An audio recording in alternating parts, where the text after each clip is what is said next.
अस्सलाम वालेकुम। डेंगू क्या होता है बेसिकली और डेंगू फैलता कैसे और डेंगू की अलामात क्या होती हैं, क्योंकि आजकल अचानक से जो है डेंगू में काफ़ी ज़्यादा वबा फैलती जा रही है, यानी कि डेंगू जो है काफ़ी ज़्यादा बारिशों के बाद फैलता जा रहा है।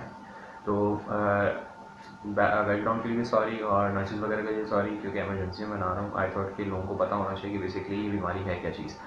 सर, तो स्टार्ट करते हैं। सबसे पहले अगर ओवरव्यू की बात की जाए कि ये बेसिकली है क्या, डेंगू एक वायरस है, ठीक है। और एक वायरस, जैसा कि मैं पहले कई बार समझा चुका हूँ, जो वायरस के डिजीज़ होते हैं हमारे जिस्म के अंदर, वो वायरस ना तो ज़िंदा होता है ना मुर्दा होता है। वो पूरी बात मैंने पहले समझाई भी है, ठीक है। HIV के अंदर देखिए तो आप जाके देखते हैं, आपको समझ में आता है कि ऊपर कार्ड में इधर या उधर में कहीं पे शो करता है, ठीक है। वायरसेस के साथ ये सीन होता है कि वो आते हैं, अपनी ज़िंदगी पूरी करते हैं और वो चले जाते हैं, ठीक है। डेंगू का सीन भी बिल्कुल ऐसा ही है। लेकिन फिर आपने सुना होगा कि जो डेंगू है वो बेसिकली फैलता जो है वो मच्छर के ज़रिए है। सो अब वायरस और मच्छर का कैसे ताल्लुक हो गया, ठीक है। तो अब बेसिकली समझाता हूँ। सो डेंगू फैलता ऐसे है कि जो एक मच्छर होता है ख़ास तौर पे डेंगू का, ठीक है। सबसे पहले जो कि जिसके अंदर वाइट कलर की धारें होती हैं, वो काफ़ी बड़ा मच्छर होता है और ये साफ़ पानी में बैठता है। ये मच्छर जब किसी इंसान को काटता है, इसके अंदर एक वायरस होता है जो कि हमारे जिस्म के अंदर दाखिल हो जाता है और उससे हम बीमार हो जाते हैं, ठीक है। अब इस कंडीशन के अंदर जब हम बीमार हैं, अगर कोई नॉर्मल छोटा आम मच्छर भी हमें आके काटता है तो वायरस उसके अंदर भी चला जाता है और वो आम मच्छर भी डेंगू का मच्छर बन जाता है। तो ये इसका एक पूरा सिस्टम है, जिसकी वजह से जब डेंगू शुरू हो जाए एक बार, तो उसे काबू पाना काफ़ी मुश्किल हो जाता है, ठीक है। और ख़ासतौर पे आपने देखा होगा जब से बारिशें हुई हैं कराची में, उसके बाद काफ़ी हद तक जो है डेंगू जो है वो ज़्यादा होता जा रहा है। उसकी बेसिक वजह ये, क्योंकि मच्छरों की तादाद बढ़ती जाती है, ठीक है। तो अगर आप डेंगू पे काबू पाना चाहते हैं तो वो उसकी टिप्स वगैरह भी मैं एंड में दूँगा। तो फ़िलहाल फर्दर आगे चलते हैं।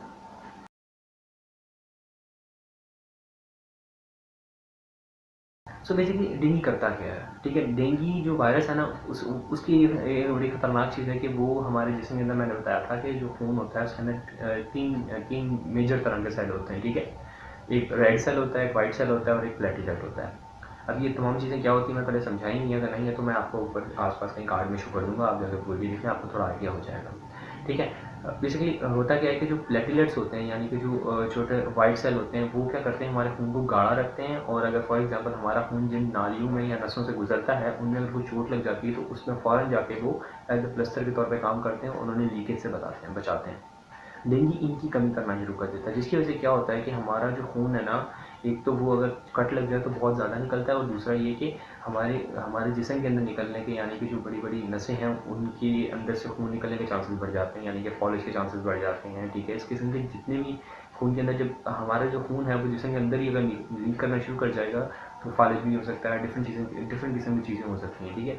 तो ये बेसिकली करता ये है। अब अब जो इसके जो टेस्ट वगैरह होते हैं वो ज़्यादातर ब्लड टेस्ट होते हैं, ठीक है। और ये बड़े ही इसमें डॉक्टर का बड़ा हाथ होता है, इसमें कोई डेफिनेटिव टेस्ट नहीं होते कि भाई ये है तो ये है। जो डेंगू का टेस्ट होता है ना, इसमें आपके डॉक्टर की काबिलियत बड़ी काम ज़रूरी होती है कि वो किस किस्म का डॉक्टर, ठीक है।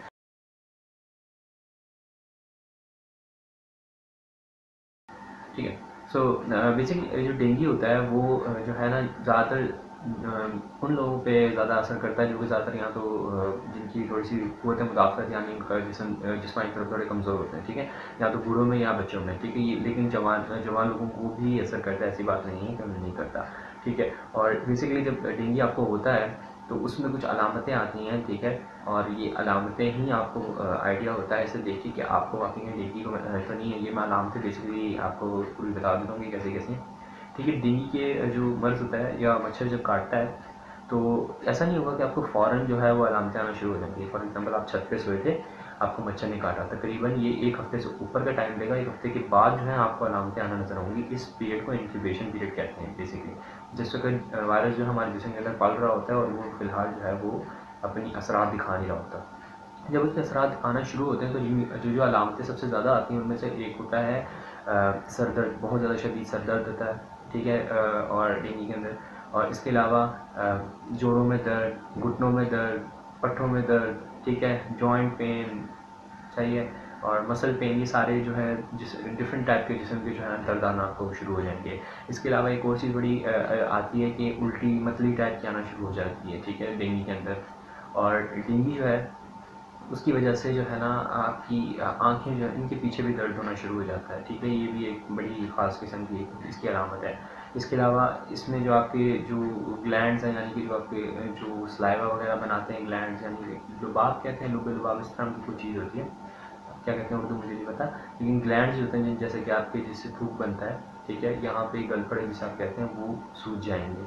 इसके अलावा एक बड़ी ख़ास चीज़ आती है, इसके अंदर रैश कहलाता है, ठीक है, ख़ारिश टाइप की होती है। अब ये ख़ारिश जो है ना बेसिकली होता क्या है कि हमारा जो डेंगू है ना, उसकी वजह से जो हमारी नसें हैं अंदर की, ठीक है, क्योंकि वाइट सेल की कमी होना शुरू होती है, यानी प्लेटलेट्स की कमी होना शुरू होती है, जिसकी वजह से जो हमारी नसें हैं जिनके अंदर खून बह रहा होता है वो लीक होना शुरू हो जाती हैं। जो हमारा जो स्किन है ना वो उसके अंदर नीचे ऊपर वाली स्किन के नीचे नीचे वो खून हल्का हल्का लीक हो रहा होता है, जिसकी वजह से इंसान जो है ना जिस्म भी लाल लाल होना शुरू हो जाता है और वो एक खारिश बहुत गंदी कर रहा होता है, ठीक है, बहुत ख़राब तरीके से खारिश होती है इसके अंदर। और उसके अंदर क्या होता है कि जो क्या कहते हैं उसको, जो रैश होता है, यानी कि जो खारिश होती है वो इस किस्म की होती है कि जब आप हाथ रखते हैं तो वो जो लाली होती है वो ख़त्म हो जाती है, ठीक है। और क्योंकि खून आसपास साइड ऊपर हो जाता है, जैसे आप हाथ उठाते हैं तो वो जो है ना दोबारा लाल हो जाता है। यही बड़ा खास किस्म का रैश होता है, ये आम इंसान में भी होता है, लेकिन डेंगू के अंदर ये बड़ा ख़ास किस्म का होता है, ठीक है। तो ये जो है ना ये चीज़ें हमें ये दो तीन चीज़ें तो आपको लाजमी ही मिलेंगी, ठीक है। अगर आपको इसमें से कोई भी ऐसी चीज़ मिल रही है तो फ़ौरन किसी डॉक्टर से रब्ता करें, इससे पहले कि डेंगू जो है वो जानलेवा हद तक चला जाए।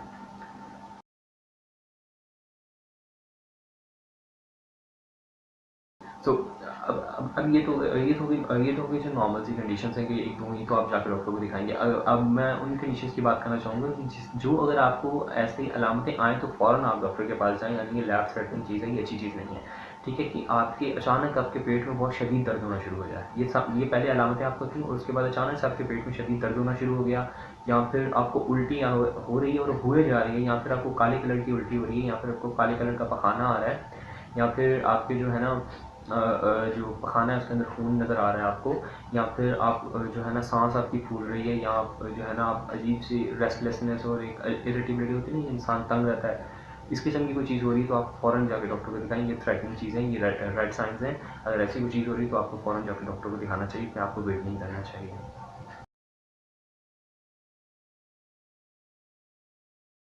तो डेंगू से बचा कैसे जाए? डेंगू जो है वो मैंने आपको बताया कि जिन चीज़ों की वजह से फैलता है, अगर आप उन चीज़ों पे गौर करेंगे तो डेंगू से आप खुद ही बच सकते हैं, ठीक है। पहला तो ये कि मच्छर की अफजाइश को रोकें, यानी कि पानी अगर आपके आसपास खड़ा है तो फ़ौरन उस पानी को खुश करें, अगर मच्छर हैं तो उन पर स्प्रे करें। और दूसरी चीज़, अपने आप को मच्छरों से बचाएं, यानी कि मॉस्किटो रिपेलेंट यूज़ करें, यानी कि कॉइल्स यूज़ करें, जो भी है जिस भी तरह से मच्छरों की जो तादाद को जब आप कम करेंगे और अपने ऊपर मच्छरों को नहीं बैठने देंगे तो आप खुद से प्रोटेक्टेड हो जाएंगे। पपीते के पत्ते या फिर पपीते से डेंगू को फ़र्क पड़ता है या नहीं, ठीक है। बेसिकली आपको बताऊँ तो मेडिकल में दो राय हैं, इसकी कोई साइंटिफिक वैल्यू नहीं है, इसकी कोई ख़ास तौर पर रिसर्च नहीं हुई कि पत्ते जो हैं वो पपीते के काम करते हैं या नहीं करते हैं, ठीक है। लेकिन इस्तेमाल कर लें तो कोई नुकसान तो नहीं है उनका, ठीक है।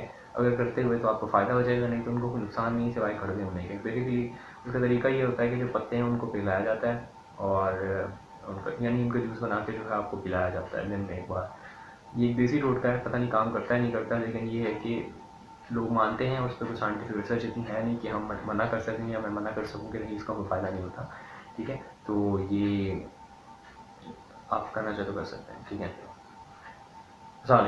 तो ये तो जो पूरा है आपको समझ में आ गया होगा, ठीक है। अगर आपको क्वेश्चन वगैरह हैं तो मैं आपको डिस्क्रिप्शन में एक लिंक मिल जाएगा, आप उस पर जाकर कोई भी क्वेश्चन पूछ सकते हैं। अगर कोई टॉपिक आप रिक्वेस्ट करना चाहते हैं आप वो टॉपिक भी रिक्वेस्ट कर सकते हैं, ठीक है।